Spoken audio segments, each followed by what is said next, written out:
प्रतिकारक शक्ति आपकी कमजोर हुई तो वो फिर जोर मारेगा और आप जल्दी बूढ़े हो जाएंगे। मौत की 4 चिट्ठियां आ जाएगी, जल्दी चश्मा आ जाएगा, झुर्रियां पड़ जाएगी, थकान और कमजोरी का महसूस होगा, कार्य क्षमता क्षीण हो जाएगी। अति काम विकार भोगने से अथवा आहार की गंदी आदत से अथवा तो गोलियां बांधे। कई माइयों को भी ऐसी बीमारी हो जाती। मासिक धर्म रोकने के लिए, लाने के लिए, पीड़ा रहित होने के लिए गोलियां खा लेती है, लेकिन वो पीड़ा की खबर देने वाली नाड़ियों को ही कमजोर कर देती है। इसीलिए थोड़ी पीड़ा सह लो। बाकी मासिक धर्म की कोई तकलीफ होती है तो पानी के 4 गिलास पानी पीना शुरू करो। किसी भी प्रकार की मासिक धर्म की तकलीफ होगी तो मिट जाएगी, 10 दिन में ही कम हो जाएगी, धीरे धीरे छू हो जाएगी। कब्जियत है, अजीर्ण है तो पानी सुबह 4 गिलास पीना चालू कर दो। और भोजन के पहले थोड़ी सी अदरक के पीस चबा लो, अदरक के टुकड़े, और उसमें नमक और जरा सा नींबू छोड़ के 10 मिनट के बाद भोजन करो और चबा चबा के भोजन करो। भोजन में मूंग का प्रयोग ज्यादा करो, भारी चीज न खाओ, तली हुई न खाओ, बासी न खाओ। तो क्या खाना, कब खाना, कितना खाना, ये हित की भावना चरक संहिता में, आयुर्वेदिक ग्रंथों में हजारों वर्ष पहले मनुष्य के लिए सोच के रखी गई थी। एलोपैथी ने उधर ध्यान नहीं दिया। एलोपैथी की सिस्टम अलग है। चाहे जो भी खाओ, बस ये गोली खाओ, वो दब जाएगा। बुखार आया, ठंडा करने की गोली दी, फिर बुखार से जो कच्चा रस पड़ा है उसको निकालने की बात नहीं। लेकिन आयुर्वेदिक कहता कि बुखार आया है तो आप में आम रस है, कच्चा रस है, बुखार थोड़ा सह लो और अभी थोड़ी भूख रखो ताकि पाचन तंत्र उसको पचा ले, छुट्टी हो जाए। भारी पना होता है, एसिडिटी होता है, जरा सा पानी पे ऊ करो, नाड़ियों को बल मिले, धक्का मारे, कचरा बाहर निकल जाए, तुम फ्री हो जाओ। अरे कुत्तों को भी देखते तो गड़बड़ होती तो खौ खू करके वो फ्री हो जाते, कौन सी गोलियां लेते। जयराम जी की बोलना पड़ेगा। प्रकृति के नियति के साथ लड़ाई मत करो, नियति का गला मत घोंटो, उसकी तो कृपा है ईश्वर की। तो शारीरिक तनाव से जो तने रहते हैं उनको शराब अथवा कोई न कोई नशे की जरूरत पड़ती है। पान मसाला हानि करता है, लेकिन शारीरिक तनाव वाले पान मसाला खाएंगे। एक मुख्यमंत्री था, एक बार आया, दूसरी बार आया तो मैं क्या, देखो आपकी भलाई के लिए एक बात मैं बोलता हूँ, आपको मानना पड़ेगा। बोले बापूजी देखो, पान मसाला नहीं छुड़वाना, बाकी आप जो कहोगे मैं करूंगा। मैं क्या, मैं वही तो छुड़वाना चाहता हूँ। बोले बापूजी ये खाता हूँ, बाद में फाइल पे सही कर सकता हूँ। वो अभी भी खाते। जयराम जी की राजस्थान के मुख्यमंत्री थे और 2 बार बाईपास सर्जरी भी हो गई उनकी। शेखावत अभी भी मिलते रहते हैं, बड़ा आदर रखते, श्रद्धा से चरण छूते बेचारे, लेकिन पान मसाला नहीं छोड़ सकते। बहुत परिश्रम करते, वो करते, ऐसा करते। तो शारीरिक थकान जिसको है, जो तनाव है, वो कोई ना कोई आदत का शौकीन हो जाएगा। तो जानकार कहते सुरा और सुंदरी, नशा और पत्नी, उसमें से किसी न किसी पर माहिल हो जाएगा और बीमारी की 4 चिट्ठियां आ जाएगी।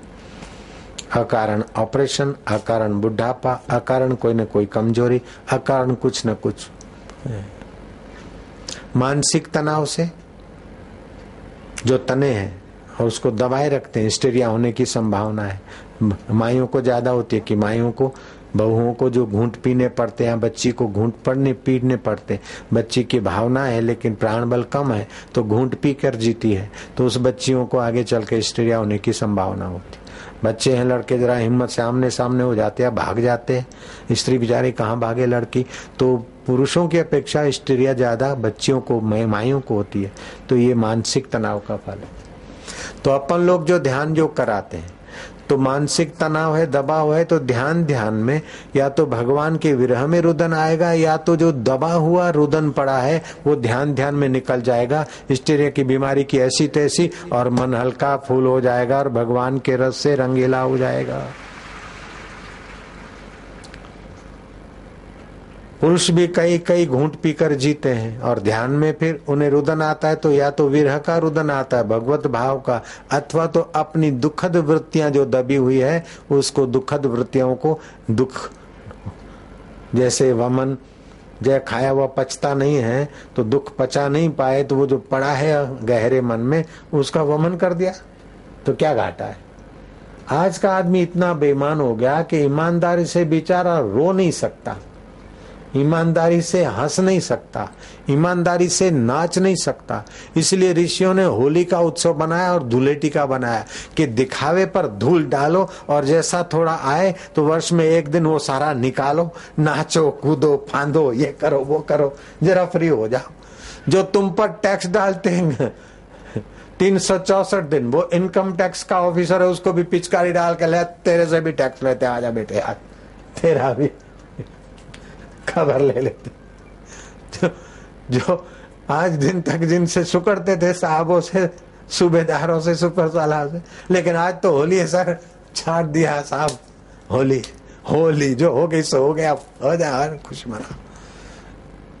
तो हिंदू धर्म की एक सनातन धर्म की विशेषता है कि इसमें त्योहार हैं ताकि आदमी शारीरिक तनावों से, मानसिक तनावों से, भावनात्मक तनावों से बचा रहे और उसको अपनी आत्मा की सत्यता का, आत्मा की चेतनता का और आत्मा के आनंद स्वभाव का प्रसाद मिल जाए। उस प्रसाद से सारे दुखों का अंत हो जाता है। प्रसादे सर्व दुखानाम हानिरस्योपजायते प्रसन्न चेतसो यासु बुद्धि पर्यवतिष्ठते। तो उस प्रसाद को पाने के लिए 16 उपाय वैदिक संस्कृति में। एक तो मौत से डरो नहीं, दूसरे को डराओ नहीं। एक तो आप दुखी होने के रास्ते जाओ नहीं और दूसरे के लिए दुख बनाओ नहीं। आप विचारवान बुद्धिमान बनो और दूसरे को भी विचार और बुद्धि में मदद करो। आप वासना के शिकार मत बनो, दबाव के शिकार मत बनो। आप स्पष्ट वक्ता रहिए और दूसरा स्पष्ट बोलता है तो उनका अनुमोदन करें।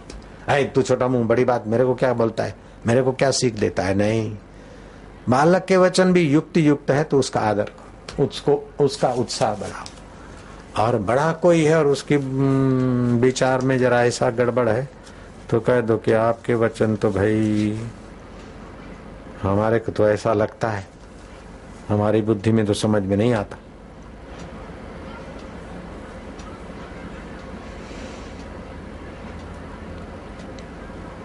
तो आप भी आनंदित रहे, औरों को भी आनंदित करिए। आप भी प्रकाश में रहें, दूसरों के लिए भी प्रकाश को लिए। आप भी बुद्धि योग करिए, दूसरे को भी बुद्धि योग के तरफ ले जाइए। और आप भी हरि सम जग कछु वस्तु नहीं, इसको जानिए और जिए और दूसरे को भी जताइए और जिलाइए।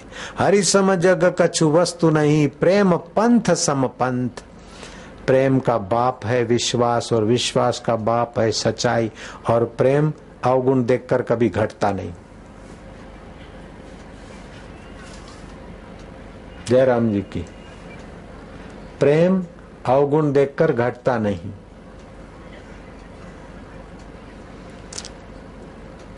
प्रेम कष्ट देखकर भागता नहीं।